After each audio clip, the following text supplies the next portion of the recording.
পেটে ক্ষুধা আর মাথায় এক আকাশ রোদ নিয়ে খেলে বেড়াতেন পদ্মার চরে সেই ছেলেটার হাতে এবার ইতিহাস লেখা হলো বাংলাদেশের নামে। পাকিস্তানের মাটিতে ঐতিহাসিক টেস্ট সিরিজ জয়ের অন্যতম নায়ক এই তরুণ, নাম নাহিদ রানা। তার বাবা ছিলেন দরিদ্র কৃষক, থাকতেন চাঁপাইনবাবগঞ্জের পদ্মাপাড়ের গ্রাম হরিশপুরে। অভাবন্নটনের সংসারে যেখানে নুন আনতেই পান্তা ফোরায়, সেখানে ক্রিকেটার হওয়ার স্বপ্ন ছিল নিতান্তই বিলাসিতা। তবে ক্ষুধার জ্বালা সয়ে নিলেও ক্রিকেট খেলা ছাড়তে পারেননি এই তরুণ গতি তারকা। পরিবারের কথা ছিল আগে পড়াশোনা, তারপর খেলাধুলা। তবে দুরন্ত নাহিদের মন সারাদিন পড়ে থাকত ক্রিকেটে।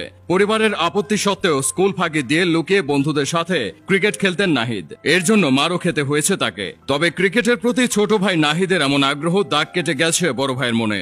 বলে দেন এসএসসি পাশ করতে পারলে ভর্তি করে দেবে ক্রিকেট একাডেমিতে। 2020 সালে এসএসসি পাশের পর নাহিদকে ভর্তি করানো হয় রাজশাহীর একটি ক্রিকেট একাডেমিতে। সেখান থেকে রাজশাহী বিভাগের এনসিএল ক্যাম্পে নেটে বোলিং এর সুযোগ পান নাহিদ। নেটে ভালো বল করায় একটি প্র্যাকটিস ম্যাচেও খেলানো হয় তাকে।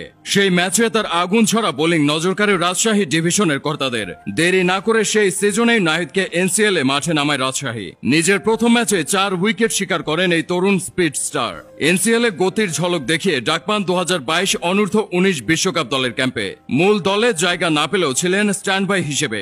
এরপর ফার্স্ট ক্লাস ক্রিকেটে নিজের দ্বিতীয় সিজনে প্রতিভার প্রমাণ দেন নাহিদ রানা। 6 ম্যাচে শিকার করেন 32টি উইকেট। তবে নাহিদ লাইমলাইটে আসেন 2023 বিপিএল আসর দিয়ে। 2023 আসরে নিলামে দল না পাওয়া কিছু তরুণ পেসারকে ড্রাফটের বাইরে অনুশীলনে ডাকে খুলনা টাইগার্স। তাদের মধ্যে ছিলেন নাহিদ রানাও। বাউন্সারের সাথে গতির পারফেক্ট কম্বিনেশন, লাইন লেন্থটাও ছিল দারুণ। অনুশীলনে রানার এমন দুর্দান্ত বোলিং দেখে তাকে সাইন করিয়ে নেয় খুলনা টাইগার্স।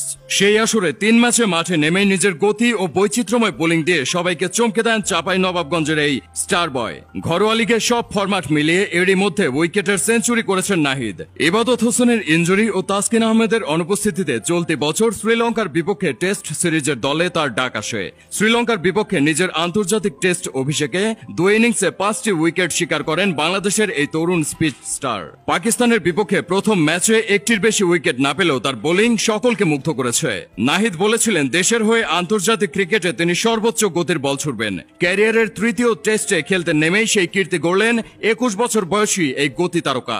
152 কিলোমিটার প্রতি ঘন্টায় বল ছুড়ে তিনি এখন আন্তর্জাতিক ক্রিকেটে বাংলাদেশের দ্রুতগতির বলের মালিক। প্রথম ইনিংসে মোহাম্মদ রিজওয়ান ও দ্বিতীয় ইনিংসে বাবর আজমকে উইকেট সহ মোট 5টি উইকেট শিকার করেছেন তিনি।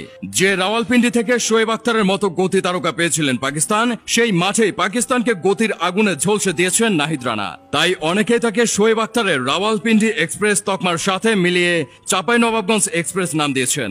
গতির সাথে প্রতি ম্যাচে তার বোলিং সেন্সের যে উন্নতি দেখা যাচ্ছে, তাতে সঠিক পরিচর্যা পেলে অদূর ভবিষ্যতে বাংলাদেশের পেস ব্যাটারির অন্যতম অস্ত্র হয়ে উঠতে পারে নাহিদ রানা। ভিডিওটি ভালো লাগলে আমাদের ইউটিউব চ্যানেলটি সাবস্ক্রাইব করে পাশেই থাকুন।